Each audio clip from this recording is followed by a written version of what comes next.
Hi, welcome back to the Tooker Tapes Archive update. It is September 26, 2025.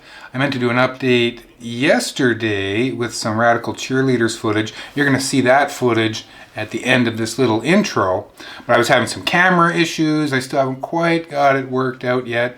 But I'm back on track, which is really good. And I had some technical issues with the computer and the video capture software.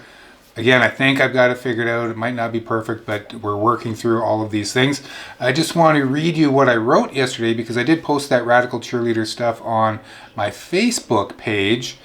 And what I said was, this was pulled from a tape of Tooker's primarily covering the FTAA Summit and giant protests that accompanying it in the spring of 2001, and you can see that's footage from the FTAA Summit of the Americas in Quebec City.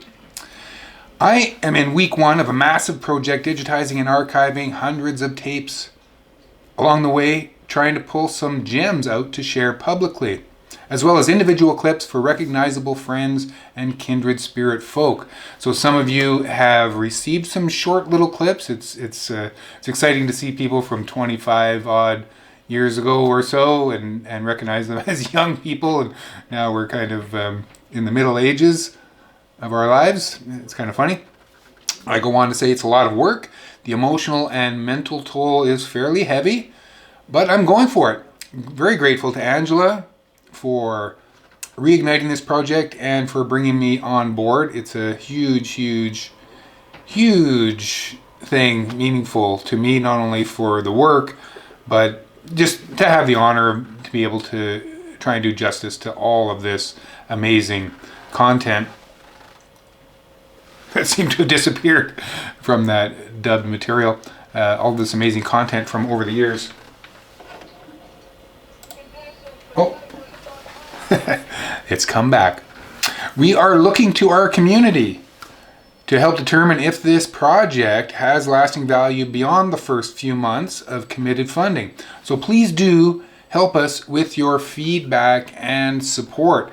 We're not entirely sure what the end goal of this project is, besides the initial goal of taking all, well, you've seen the tapes before, so I've got hundreds and hundreds of these cassettes, mini DV video cassettes, and digitizing them into formats that can then be saved on drives every 5 or 10 years. So we have a permanent archive. The tapes could then deteriorate naturally, and we still have a record of all this wonderful material from over the years. So that's exciting, and people are getting pretty stoked to see some of their stuff. A few of the comments, amazing. Kelly, thank you for posting this. Thank you for sharing. This makes me so happy to revisit along with all kinds of feelings. I can fully imagine the emotional and mental load of the project you are tackling. Fun to see us all. Revival of almost senior Radical Cheerleaders. Anyone? Or they ask, revival of the almost senior Radical Cheerleaders, anyone? And you'll see what they mean by this when we show you the Radical Cheerleaders who are young 20-somethings. And Simone comments, yes, very worth it. That was a very special one. Go for it. So, thanks for that early feedback on the Facebook regarding the Radical Cheerleader stuff. I've got so much material. Just between yesterday and today, found a bunch more tapes, copied a bunch of stuff from the Gomberg for Mayor election in the fall of 2000. Amazing. Oh! We saw on the monitor, that was a quick little shot of Angela. They were out on the streets doing some leafleting, I guess. And a very quick bit of her. So this is a perfect segue to end my intro and get right into this, which is going to come up now. Peace.